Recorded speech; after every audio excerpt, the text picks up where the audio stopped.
क्या देखा है। जय गुरुदेव, जय गायत्री माता। एक से ही हो एकाकार। योग पथ पर आगे बढ़ते जाना आसान नहीं है। इसमें आने वाले अंधेरे, अड़चने, मुश्किलें भी जटिल हैं। हर नया कदम योग साधक के सामने नई चुनौती खड़ी करता है। इसका सामना करने के लिए नए सूत्र, नई तकनीकें और नए ढंग की प्रकाश ज्योति चाहिए। आगे प्रणव पंडित जी लिखते हैं कि अंतर यात्रा विज्ञान की हर नई कड़ी योग साधक की इस समस्या का सार्थक समाधान है। योग पथ की गहनता के अनुरूप इसके समाधान की क्षमता भी बढ़ती जाती है। योग साधक इसकी अनुभूति अपनी अंतर यात्रा में करते हैं। उन्हें पग पर महर्षि पतंजलि की प्रेरणा एवं ब्रह्मर्षि परम पूज्य गुरुदेव के आशीषों की अनुभूति होती है। जीवन ऊर्जा के चक्र के अव्यवस्थित हो जाने से जन्मे विघ्नों का समाप्त करने का समाधान महर्षि अपने अगले सूत्र में बताते हैं, और यह सूत्र है, अर्थात उनको साधना में आने वाले सभी विघ्नों को दूर करने के लिए एक तत्व का आभास करना चाहिए।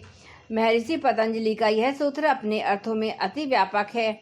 वह इस सूत्र में एक तत्व के अभ्यास को सभी विघ्नों के निराकरण के रूप में तो प्रस्तुत करते हैं, परंतु वह एक तत्व क्या हो, इसका चुनाव योग साधक पर ही छोड़ देते हैं।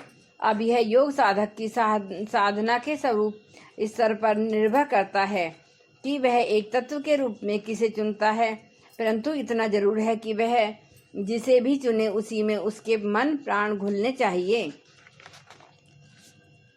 वही उनके विचार में भाव केंद्रित होना चाहिए, यानी कि इस एक तत्व को उसके साधना जीवन में चरम आदर्श के रूप में प्रतिष्ठित होना चाहिए। इसकी स्मृति में उसका नया जीवन धारा बहनी चाहिए। भक्त के जीवन में यह एक तत्व इसके भगवान होते हैं। उसका हृदय सदा अपने आराध्य की स्मृति में स्पंदित होता है।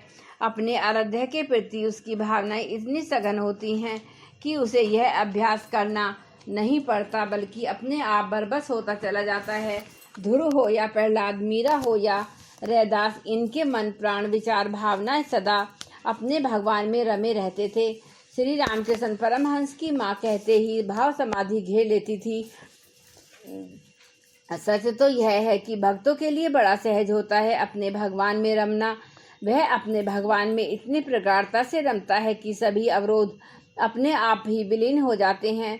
बात मीरा की करें तो उनके कृष्ण प्रेम की डगर सहज नहीं थी।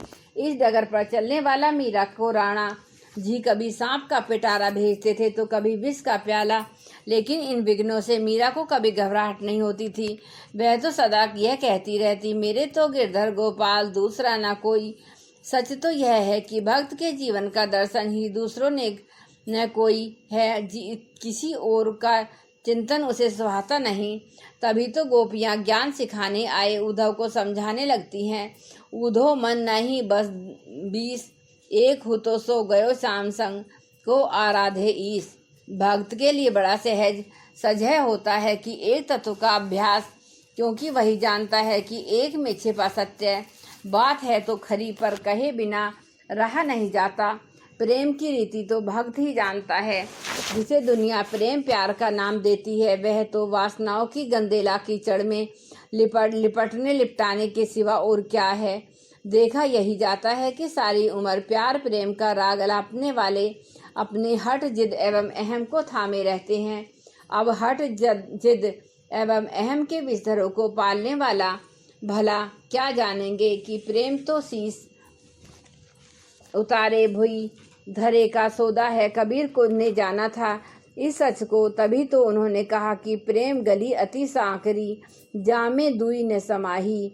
यानी कि प्रेम की गली अति संकरी है, उसमें दो आ ही नहीं सकते। बहुत बड़ा गहरा अर्थ है इस बात में। जो प्रेम में जीता वह इस रहस्य को जानता है। जब प्रेम शुरू होता है तब दो होते हैं, एक भक्त दूसरा भगवान। लेकिन भक्त की दीवानगी अपने भगवान के लिए इतनी गहरी होती है कि अपने आप को मिटाने के लिए ठान लेता है। उसकी कोशिश होती है कि मेरा अस्तित्व भगवान में विलीन हो जाए, भक्त रहे ही नहीं, भगवान ही बचे। और होता भी यही है, भगवान ही बचता है।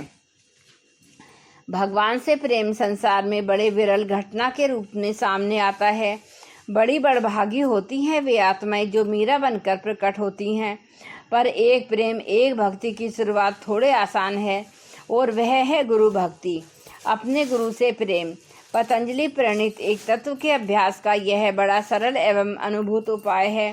परम पूज्य गुरुदेव ने स्वयं अपने जीवन में यह सच साधा था।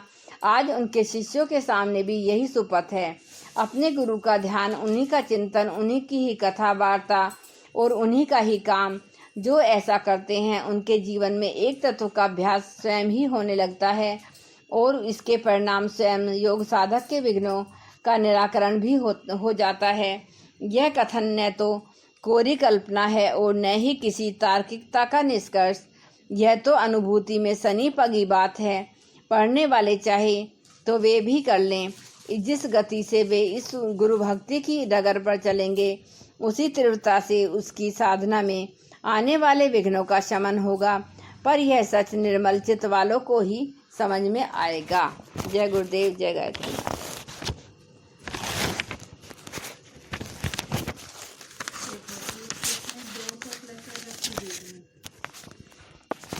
दो चूड़ी रख दे रही हूँ सेट, एक ये रख दे रही हूँ। दो तो जरूरी है। हाँ, एक आलता, एक काज।